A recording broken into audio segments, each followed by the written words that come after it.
આજ હતી હનુમાન જયંતિ એટલે સાળીંગપુર આવી ગયા. અહીંયા તો દર્શન કરવામાં લાંબી લાઈન હતી. પછી તો માંડ વારો આવી ગયો અને મંદિરમાં આવતરી. અહીંયા તો દાદાને 8 કિલોના સુવર્ણના વાઘા પહેરાવ્યા હતા અને દર્શન કરી લીધા. આપણા ફેન ફોલોઈંગ મળી ગયા અને ફોટો પડાવી લીધો.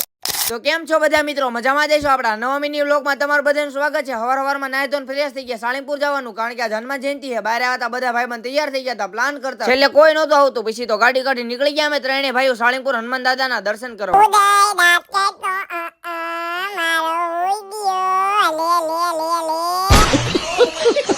ગાડીને પાર્કિંગમાં મૂકી દીધી. આવતા રહ્યા મંદિરે હનુમાન દાદાના દર્શન કરવા. અહીંયા તો દર્શન કરવામાં એટલી લાંબી લાઈન હતી, એની વાત જ જવા દો. દર્શન કરવામાં ક્યારે વારો આવે, અમારે દર્શન કરવાના હતા. પછી તો હું આપણો ભાઈબંધ નાયલો લાઈનમાં ઉભા રહી ગયા. 1 કલાક જેવું છું મંદિરમાં આવતા રહ્યા. પછી તો હનુમાન દાદાની જય બોલાઈ નાખી.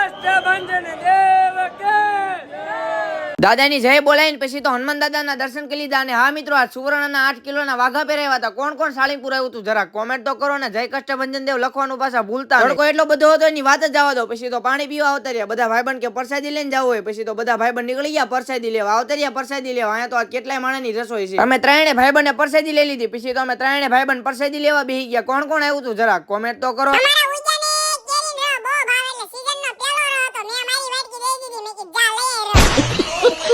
પરસાદી લઈ લીધી. આપણી ગાડી પાર્કિંગમાં મૂકી છે, લેવા જવાનું હોય. પછી તો પાર્કિંગમાં આવતા રહ્યા. અહીંયા બેસી ગયા. અહીંયા તો આપણા ફેન ફોલોઈંગ મળી ગયા. પછી તો ફોટો પડાવી લીધો. આવો નવો સપોર્ટ કરતા રહેજો મિત્રો. 12:30 જેવું આવી ગયું, ઉદ્યો કે ઘરે જવું છે. ગાડી કાઢી નીકળી ગયા ત્રણે ભાઈઓ પાછા ઘર બાજુ. ઘરે એટલે નાની દુકાને બેહવાનું કીધું એટલે નાની દુકાને બેસી ગયા. આપણા યશભાઈને કપડા લેવાના હતા. ગાડી કાઢી નીકળી ગયા કપડા લેવા. આવતા રહ્યા આપણા ભાઈબંધની દુકાને કપડા લેવા. આપણા ભાઈબંધ ચિંટુને કીધું લચ્છી મગાઈ. પછી તો લચ્છી મગાવીને અમે ત્રણે ભાઈઓ લચ્છી પી નાખી. વાહ ચિંટુ વાહ, મોજ પડી ગઈ હો.